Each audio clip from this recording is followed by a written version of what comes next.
Good morning, welcome to the Daily Tanya. Today is Tuesday, the 28th day of Teves. Let's begin with Tzedakah.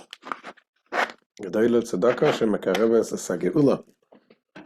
So today we're going to finish the chapter 14, and the Alter Rebbe tells us about the Beinoni, and he goes back now to the beginning of the Tanya. There was a question. It says, the Talmud tells us that when a child is born, Mashbin oise te'i tzadik ve'al te'i rosha. Every child is, and the neshama comes down to the world, the neshama is being administered an oath to be a tzaddik, and he should not be a rasha. Now the question is, if you're told that you should be a tzaddik, should be righteous, then of course you're not going to be a rasha. Why the redundancy? Also, the word mashbi'im, which means that you're being administered an oath, that word mashbi'im has also another meaning, which is masbi'im. Masbi'im means being satiated. It's being, everyone is given, the neshama is given the power, the ability of being a tzaddik. So what does it mean? Be a tzaddik and do not be a rasha. So the Alter Rebbe explains, based on what we explained, the levels, what is a tzaddik, and that this is not something that every person can achieve. It is a gift that is given from above, because a tzaddik is one that does not have any even inclination at all. He already eliminated and has all he wants, all the tzaddik is aware of is godliness, goodness. Doesn't have any desire to do anything else. That's something that not everyone can achieve. We can achieve to act a tzaddik, to act, to do, to think good. And that is, says the Alter Rebbe, gives a number of explanations. Number one, that you're being told you should be a tzaddik. Try to be a tzaddik. But obviously it's not up to you, so they tell you at least don't be a rasha. At least try to be a Beinoni. Okay, so basically we're saying be a tzaddik, but if you can't, then be a Beinoni. Don't be a rasha. But then the question is again, so what's the point of telling the person be a tzaddik? If most of us are not in that level, so what's the point of telling us to be a tzaddik?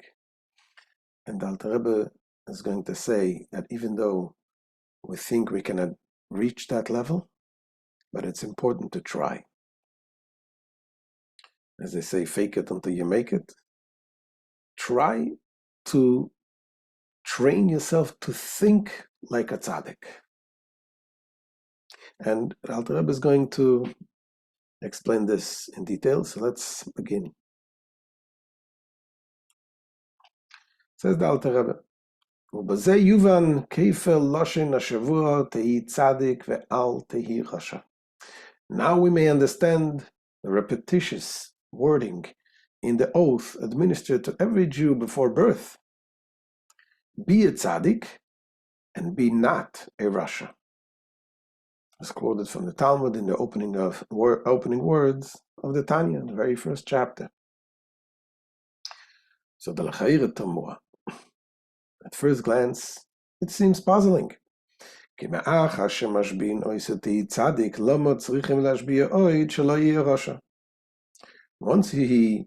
he is charged to be a tzaddik, implying clearly that he not be a rasha, why the need to adjure him again not to be a rasha? And the answer is, Elo. Mishum she'ein kol adam zeiche liyes tzaddik. The answer is that inasmuch as not everyone is privileged to become a tzaddik, ve'ein la'odam mishpat ha'bechira b'zeh kol kach, nor has a person the full advantage of choice in this matter, lis anig al Hashem be'emes,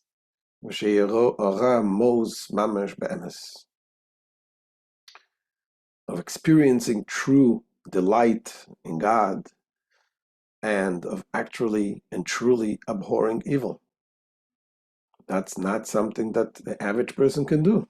It's not our choice to experience this godliness and to despise the evil. And that is why the second part of the oath,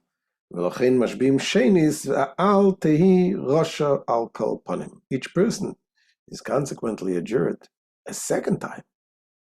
You should at any rate not be a Rasha. At least don't be a Rasha. Shebozeh mishpat habechira v'reshus nesuno l'chol adam. With regard to this, not being a Rasha, the right of choice and freedom is extended to every man, every person. Limshel beruach ta'avosei shebeliboi v'lichpish yitzroi shelo yeh Rasha afilu shor achas kol yomav. Every person has the ability to control the spirit of lust in his heart and to conquer his nature so that he shall not be wicked for even one moment throughout his life. And that is true in every area, whether abstaining from doing bad or making sure to do good. Bein bibchinas sumera, bein bibchinas v'asei tov. This applies both in the realms of turning away from evil, refraining from transgression, and in that of doing good, performing all the positive mitzvahs in which he is obligated. And especially the mitzvah of Torah study, which is specifically termed good, as our sages say, the good, there is no good other than Torah. And this is one of the things that is most difficult to fulfill fully, because any available moment one needs to study Torah. Meaning the study of Torah which balances and is equal to all the other mitzvahs. Okay, so that is basically what we said. Every neshama, every person is born, is administered an oath and given the strength to be a tzaddik and not to be a rasha. So telling him that he's being told, be a tzaddik, but at least don't be a rasha.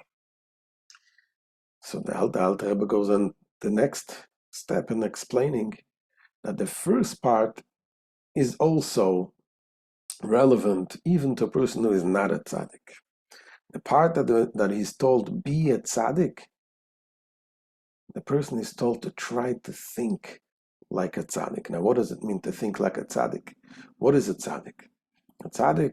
In a tzaddik's world, there is godliness. Anything he looks at, he looks with the dimension, the godly dimension of it.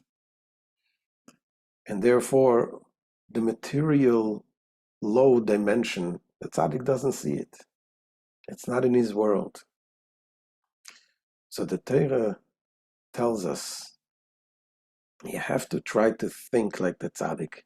When you're looking at material things in this world, look at the godly side of it. Don't look on the material low side of it. And it's bringing the example of the different desires that we have.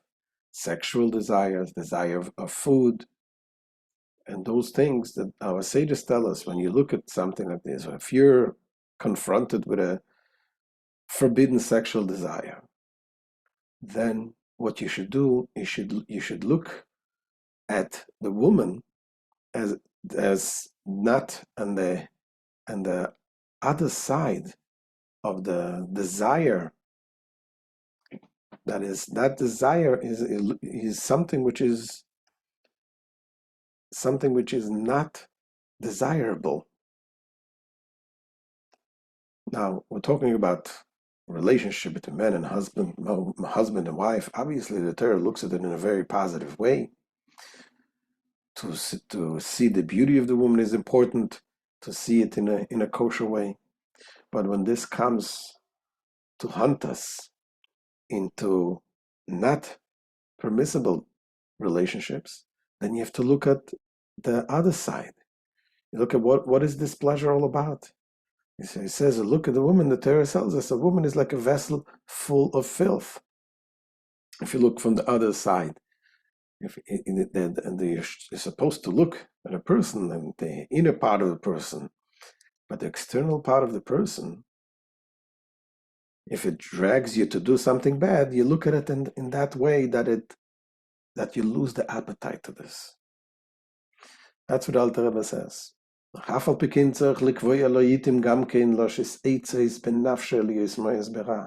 Nevertheless, though it has been said that not every person can loathe evil and attain the love of the light, characteristic of a tzaddik, and we are dealing here with a Beinani, who is not a tzaddik.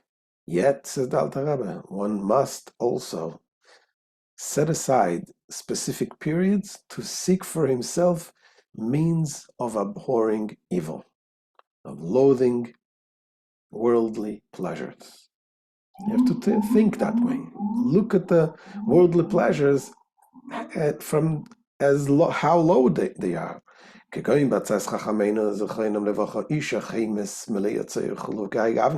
For example, following the advice of our sages and overcoming a lust for a woman, let one reflect on the word, a woman is a vessel full of filth, and the like.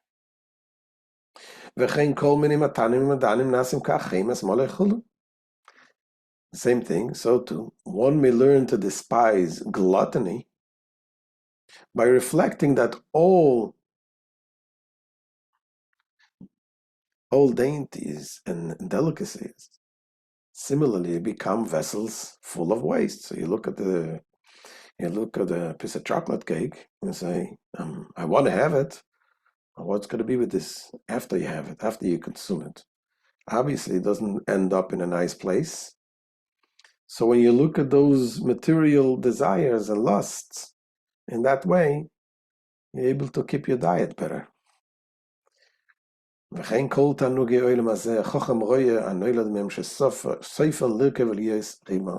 Likewise, with regard to all the pleasures of this world, the wise man foresees what becomes of them. They ultimately rot and become worms and refuse. So this way one cultivates an abhorrence of worldly pleasures. And the same thing, the other way around. You start thinking like a tzaddik when it comes to godly things, to enjoy goodness, enjoy godliness, enjoy a relationship with a spouse in a pure godly way. That's all part of seeing godliness. Conversely, one should train himself to delight and rejoice in God. By reflecting to the best of his ability on the greatness of the blessed Ein Sof, the blessed Hashem. The Alter Rebbe says now, even though you know that you're not on that level, seemingly this is something only in imaginations that you can have, that you enjoy God, you abhor the evil. Nevertheless, you have to do it. Train yourself. You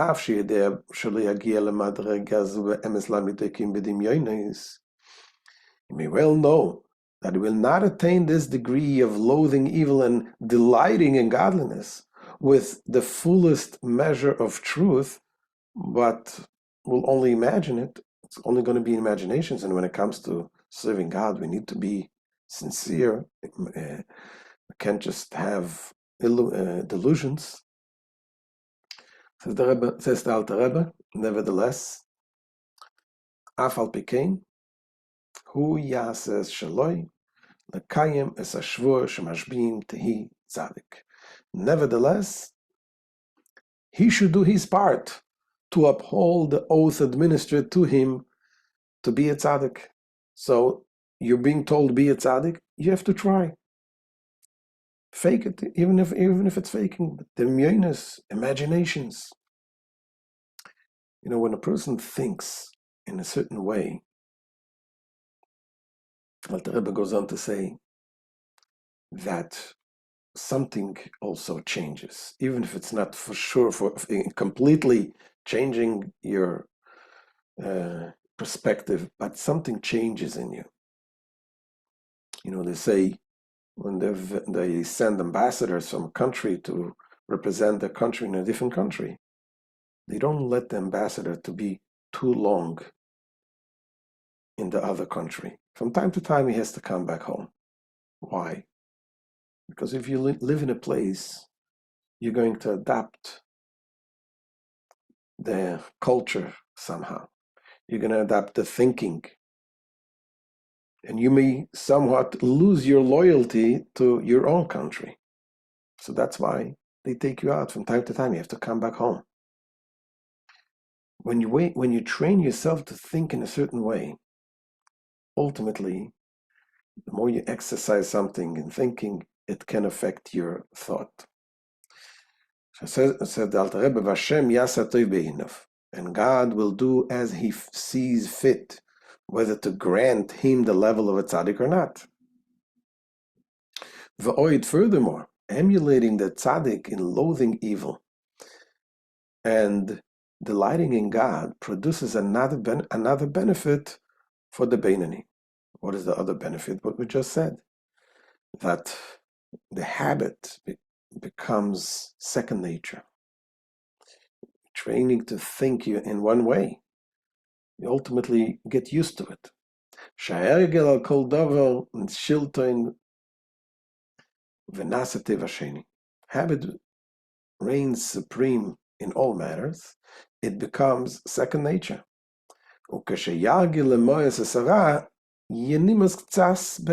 Therefore, when one accustoms himself to loathe evil, he will begin to find it truly loathsome to some extent. Even though you're not going to be like a complete tzaddik, but to some extent, you can get to the point of loathing somewhat. You're training yourself that this is not good. Furthermore, the Alter Rebbe goes on to say that when you get used to living life that way, to be joyous with godliness, sometimes, not all the times, but sometimes, there could be that Hashem gives you a part of a neshama, of a tzaddik that unites with your neshama. What does that mean? So let's see inside, we'll explain it.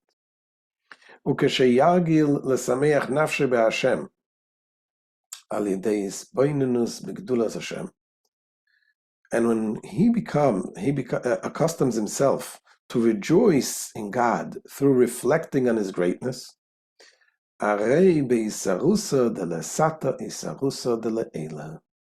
Then, on the principle that an arousal of man below brings a corresponding arousal above,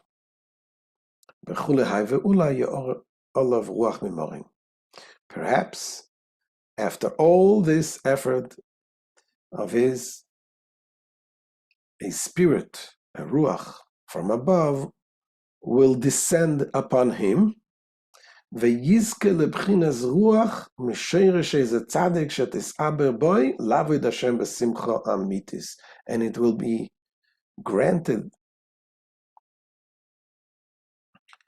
that it will grant him that the soul level of a ruach originating in the soul of some tzaddik will be impregnated in him, so that he may serve God with true joy.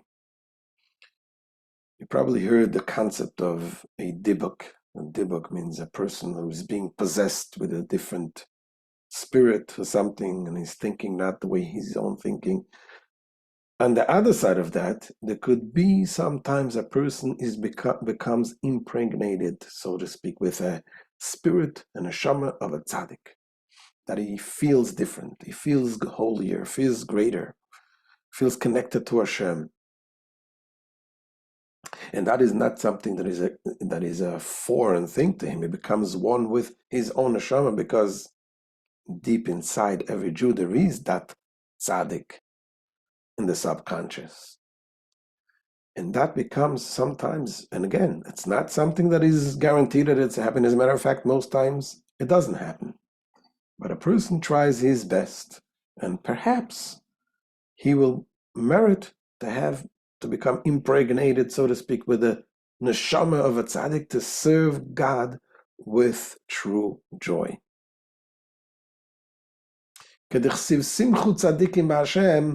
Thus it is written, rejoice, O tzaddikim, in God. Righteous people, rejoice in God. What is tzaddikim is plural. This alludes also to the idea that when the two types of tzaddikim are joined together, the verse addresses tzaddikim in the plural form. Tzaddik is one, tzaddikim is plural. When the Beinani, called the lower level tzaddik, is impregnated with a soul of a tzaddik, a higher level tzaddik, they both rejoice in God. For the tzaddik imparts his delight in godliness to the Beinani. And in that case, v'tiskayim boi be'emes hashvua shemashbiim tehi tzaddik. In this way, the oath charging him to be a tzaddik will be truly fulfilled. So this is the end of the chapter, the end of today's shir. And the bottom line is, the Rebbe tells us to eat tzaddik, v'al tihi rasha. We got to try to become a tzaddik. You got to fake it until you make it. Even if you don't make it, there's still something is connecting to you.